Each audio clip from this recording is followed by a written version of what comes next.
kings. We don't talk about kings, we talk about magi, magicians almost, who are coming from the east.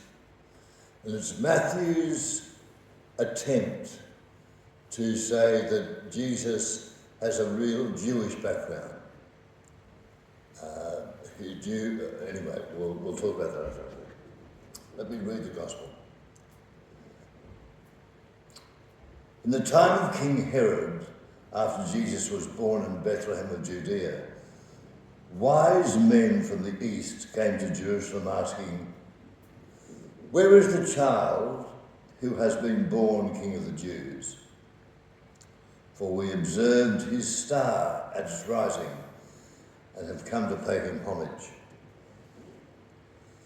When King Herod heard this, he was frightened, and all Jerusalem with him. And calling together all the chief priests and scribes of the people, he inquired of them where the Messiah was to be born. They told him, "In Bethlehem of Judea, for so it has been written in this prophet.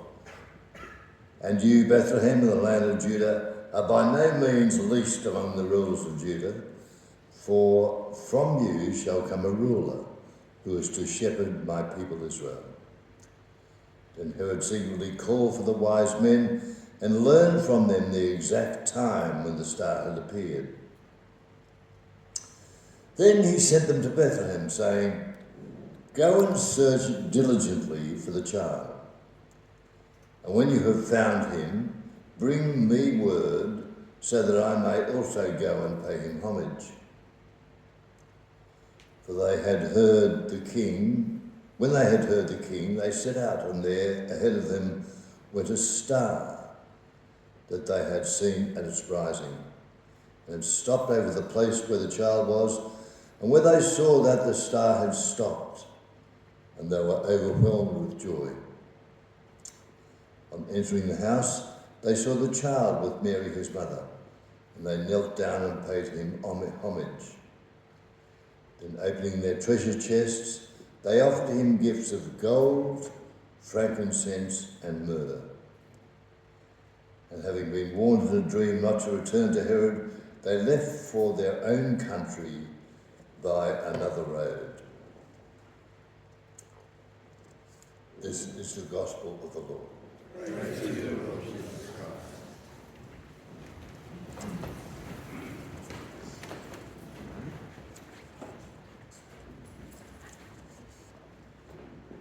Well, the new year is spread out ahead before us. It's like an empty calendar. The real question, I guess, in all of our minds in one way or another is, what meaning will we give to it? The headlines are dire. The planet is bruised. Violence abounds everywhere. And we're asked to give meaning to it. We come to this little feast of the Epiphany, a light in darkness. Pretty appropriate, isn't it? It's not a bad question to think about. What meaning can we give to this world? The last firecracker has gone off on the harbour. The boats are docked. The calendar has turned its page. And hurry up, because there's only 364 shopping days left for Christmas. There's a phrase that has always attracted me about searching for meaning. And I suppose this gospel's about searching for meaning, isn't it? The Magi searching for this child, searching for the future as a child can present to us. And they follow a star.